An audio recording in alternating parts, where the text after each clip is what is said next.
চলে যাব এখান থেকে, কেউ থাকবে না। যিনি থাকার উনিই যখন থাকেন না, কারো কাছে মালাকুল মউত অনুমতি নিয়ে আসে না, আসবে না।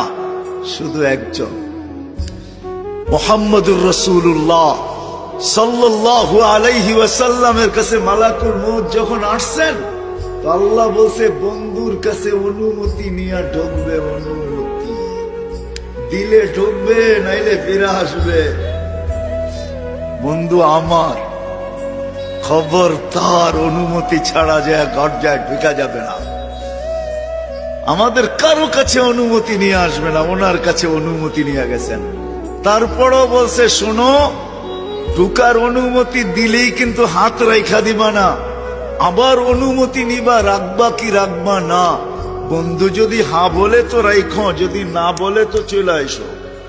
না বন্ধু আমার, কার বন্ধু? হ্যাঁ, কার বন্ধু? হাবিবুল্লাহ।